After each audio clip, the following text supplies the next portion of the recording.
संक्षिप्त महाभारत के अनुशासन पर्व में देव शर्मा का विपुल को उसके दुराव की याद दिलाना तथा उसको साथ ले पत्नी सहित स्वर्ग में जाना। भीष्म जी कहते हैं, युधिष्ठिर गुरु पत्नी की रक्षा और प्रचुर तपस्या करके विपुल समझने लगे मैंने दोनों लोक जीत लिए।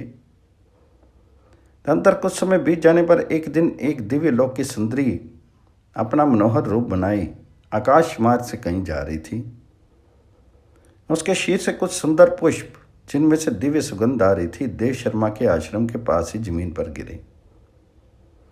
रुचि ने उन पुष्पों को उठाकर रख लिया। उनकी एक बड़ी बहन थी जिसका नाम था प्रभावती। वह अंगराज चित्ररथ को ब्याई गई थी। एक बार उसके यहाँ का निमंत्रण पाकर सुंदरी रुचि अपने केशों में उन दिव्य फूलों को गूंथकर अंगराज के घर गई। वहां अंगराज की रानी ने जब उन फूलों को देखा तो अपनी बहन से वैसे ही फूल मंगवा कर देने को अनुरोध किया।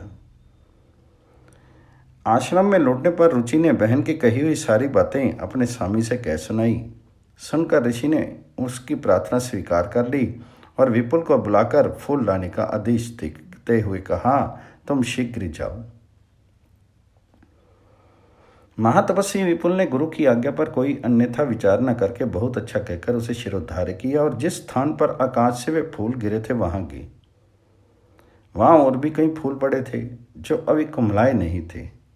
उन सुंदर फूलों को पाकर विपुल को बड़ी प्रसन्नता हुई और उन्हें लेकर वे तुरंत ही चंपा के वृक्षों से घिरी हुई चंपा नामक नगरी की ओर चल दी। एक निर्जन वन में आने पर उन्होंने स्त्री पुरुषों के एक जोड़े को देखा जो एक दूसरे का हाथ पकड़कर गोलाकार घूम रहे थे। उनमें से एक ने अपनी चाल तेज कर दी और दूसरे की चाल मंद थी। इस पर दोनों में झगड़ा होने लगा। एक ने कहा, तुम शीघ्र चलते हो, और दूसरे ने कहा, नहीं। इस प्रकार दोनों हिंकार करने लगे। ऐसा झगड़ते हुए दोनों ने विपुल को लक्ष्य करके शपथ खाते हुए कहा, हम दोनों में जो झूठ बोलता हो उसको परलोक में वह दुर्गति मिले जो इस विपुल को मिलने वाली है। तदनंतर विपुल को 6 पुरुष दिखाई पड़े जो सोने चांदी के पासे लेकर जुआ खेल रहे थे और लोभ तथा हर्ष में भरे हुए थे। वे भी वही शपथ कर रहे थे जो पहले स्त्री पुरुष जोड़े ने की थी।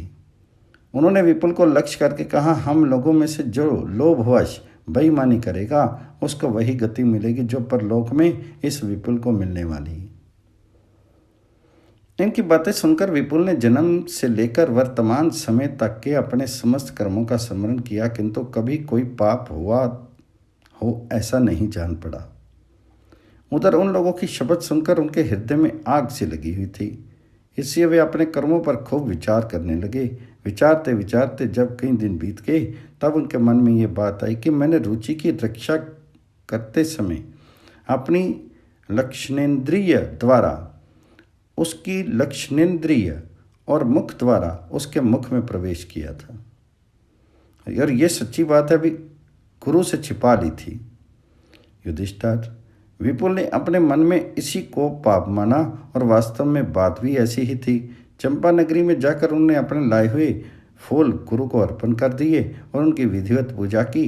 शिष्य को आया देखकर देव शर्मा ने पूछा, विपुल, उस समय वन में तुमने क्या देखा है? तो विपुल ने कहा, ब्रह्म ऋषि, मैंने वहाँ स्त्री पुरुष का एक जोड़ा और कुछ पुरुष देखे थे, किंतु वे कौन थे जो मुझे अच्छी तरह जानते थे। तो देव शर्मा ने कहा, विपुल, तुमने जो स्त्री पुरुष का जोड़ा देखा था उसे दिन और रात्रि समझो। ये दोनों चक्रवर्ती घूमते रहते हैं। उन्हें तुम्हारे पाप का पता है तथा जो अत्यंत हर्ष में भरकर जुआ खेलते हुए 6 पुरुष दिखाई पड़े थे उन्हें 6 ऋतुएं जानो। वे भी तुम्हारे पाप से परिचित हैं। मनुष्य कितने ही एकांत में छिपकर पाप क्यों ना करे, ऋतुएं रात दिन उसे बराबर देखते रहते हैं। तुमने हर्ष और अभिमान में भरकर गुरु से अपना पाप कर्म नहीं बताया था, इसलिए उनकी याद दिलाते हुए उन लोगों ने वैसी बातें कही हैं। जैसी कि तुमने सुनी है। दिन रात और ऋतुएं पुरुष के पाप पुण्य को सदा जानती रहती हैं। तुमने जो कर्म किया था मुझे नहीं बतलाया, इसलिए तुम्हें पाप कर्म करने वालों के लोक मिल सकते थे। किसी तरनी स्त्री को पाप कर्म में बचाना तुम्हारे वश की बात नहीं है। फिर भी तुमने अपनी ओर से कोई पाप नहीं किया, इसलिए मैं तुम पर प्रसन्न हूं। यदि मैं तुम्हारा दुराचार देखता तो निस्संदेह क्रोध में भरकर शाप दे देता, किंतु तुमने यथाशक्ति मेरी स्त्री की रक्षा ही की। इस कारण मैं तुम्हारे ऊपर विशेष प्रसन्न हूं। अब तुम सुखपूर्वक स्वर्ग में जा सकोगे। विपुल ने ऐसा कहकर महर्षि देव शर्मा को बड़ी प्रसन्नता हुई और वे अपनी स्त्री तथा शिष्य सहित स्वर्ग में जाकर आनंदपूर्वक रहने लगे। युधिष्ठिर, बहुत दिनों पहले की बात है। महाम मुनि मार्कंडेय ने गंगा के तट पर बातचीत के प्रसंग में मुझे ये उपाख्यान सुनाया था। इसलिए मैं कहता हूं कि तुम्हें भी सदा यत्न पूर्वक स्त्रियों की रक्षा करनी चाहिए, क्योंकि उनमें भली और बुरी दोनों तरह की बातें दिखाई देती हैं। यदि स्त्रियां साध्वी एवं पतिव्रता हों तो बड़ी सौभाग्यशाली होती हैं। संसार में उनका आदर होता है और वह संपूर्ण जगत की माता समझी जाती हैं। इतना ही नहीं, वे अपने पातिव्रत्य के प्रभाव से वन और काननों सहित संपूर्ण पृथ्वी को धारण किए रहती हैं। किंतु दुराचारी स्त्रियां कुल का नाश करने वाली होती हैं। उनके मन में सदा पाप ही बसता है। ऐसी स्त्रियों को उनके शरीर के साथ ही उत्पन्न हुए लक्षणों, हाथ पैर की रेखाओं से पहचाना जा सकता है।